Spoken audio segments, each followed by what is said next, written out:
Hey there, Boca Raton. This is City Councilman Scott Singer coming back to you with the Boca Beat, or should I say today, the Tallahassee Beat, because I wanted to talk about the legislative session that just ended. In the last issue of the Boca Beat, or edition of the Boca Beat, I talked about one of the great things that the legislature did quickly in the wake of the Parkland tragedy, to invest $450 million in immediate school safety and other improvements to keep us safe. But there were a lot of bills that had less salutary purposes that thankfully didn't pass. Every year the legislature comes in with a whole range of proposals, a lot of them designed to take away home rule. What is that? That's your basic right to govern yourself. And it goes on the principle that there are federal issues, state issues, and some local issues best left to local determination. Here are just a few highlights of the things that were proposed and thankfully did not pass. There was a bill that prevents cities from regulating any item that's subject to sales tax. Why is that a bad thing? Well, it would have allowed cities, or prevented cities from having any zoning, possibly, concerning heavy industry, alcohol, or adult books and movies. Would you want to see an adult bookstore or bar next to your place of worship or single-family residence? I don't think so. It flies in the face of what we try to do in our zoning. Luckily, that bill didn't pass. There was another proposal that would have barred cities from regulating landscaping. In the wake of Hurricane Irma, a lot of cities were more proactive, like Boca Raton, and I think none as proactive in us, in trying to get back up and running. And since then, we've been working with homeowners associations for better techniques for pruning and making sure trees would not land on power lines. Somehow the legislature sought to restrict this basic right. It's certainly a local issue and deserves local determination.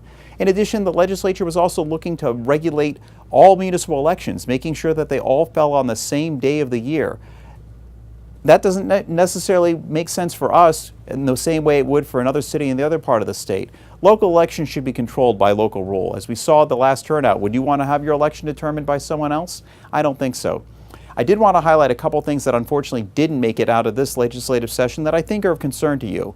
Earlier in the year, the City Council proposed a resolution in support of legislation by our state representative, Emily Schlossberg, to make texting while driving a primary offense and cut down on the dangers of texting and driving by allowing officers to pull people over when they see that happening. It passed the House by a wide margin, but unfortunately didn't pass the Senate. Next year, hopefully that legislation will come through because I think it's a good way for us to keep us safe.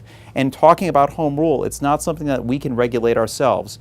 Another bill by our other state representative, Bill Hager, who's been an advocate for better regulation of our sober home industry, passed the House but did not make it across the finish line in the Senate. It would have expanded what we did in 2016 through the Sober Homes Task Force, which I'm proud to serve on, and through the efforts of Representative Bill Hager and his counterpart in the Senate to make sure that unscrupulous practices in terms of trying to attract patients who need recovery and dishonest marketing practices would be curtailed. That's had some success in reducing fatalities from the opioid epidemic. This bill might have done more. We'll have to keep that legislation working for next session.